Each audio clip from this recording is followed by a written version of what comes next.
This is a quick video, down to dirty, on what you need to get that line out of a 2015 and 1500 ecodiesel. Let me just quickly, I'm trying to do this video real quick, guys, so I might make you throw up. I'm sorry, but I know you're in your garage right now just cussing at me to get on with it. To get that line out of there, you'll need to take that heat shield off. Bolt 10 millimeter, 10 millimeter, 10 millimeter, I believe, to get that heat shield off. Try not to damage that. That prevents the heat from soaking in here and destroying the line that you just replaced. To get that out, 10 millimeter, there's a nut right there on the turbo. Take it out. Don't drop it in your intake. All right? And then take it out down there. So that's a 22 millimeter. That's a 19 millimeter. I'll show you exactly how I got to this point.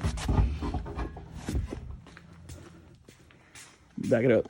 I'm sorry if I'm making you nauseous, but I figured y'all would rather it be quick and simple. To get this nut out, you'll need a box end wrench, just like this. Harbor Freight sells these for $17.99. Thank God for Harbor Freight. I love them.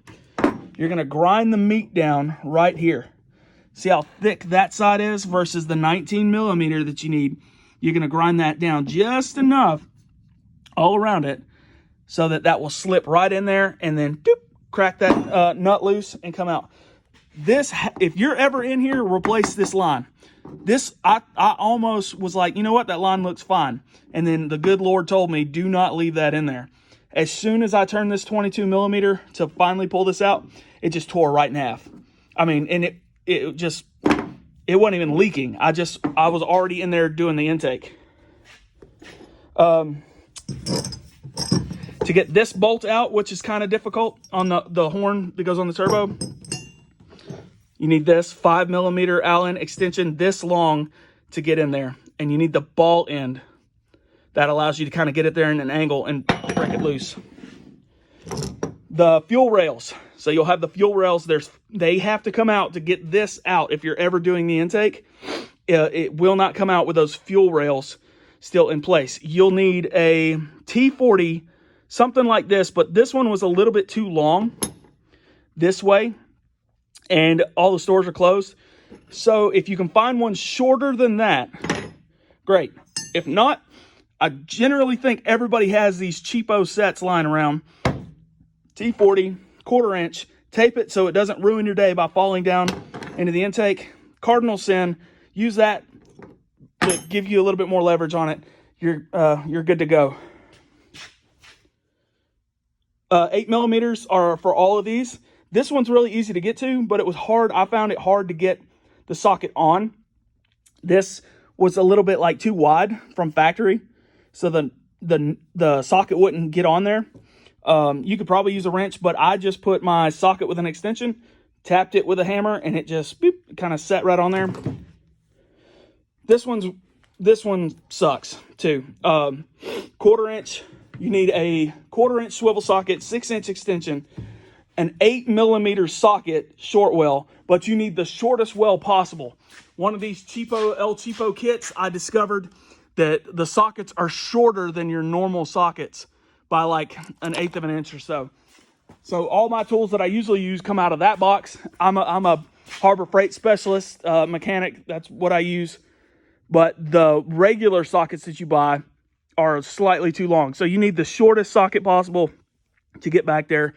If y'all have any questions, I'll try to answer them, but I hope this helps you guys. Here's how I got it back in there. I realized after I took the video that it was going to be almost impossible to put that copper washer on underneath without dropping it.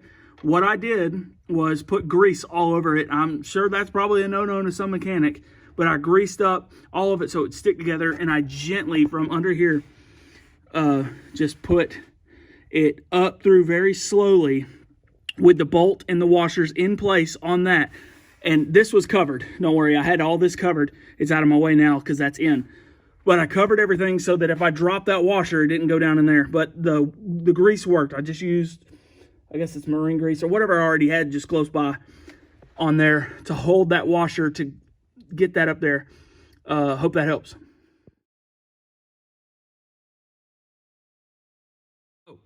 Instead of using the box end wrench to try and get that to turn, I used my fingers until I couldn't anymore, and then I used these to kind of grab and twist just to get it started, because I didn't want to try and wrestle the box in wrench in there and then lose that washer. So it's started now, so now I can use the box in wrench. So the pipe is now currently in.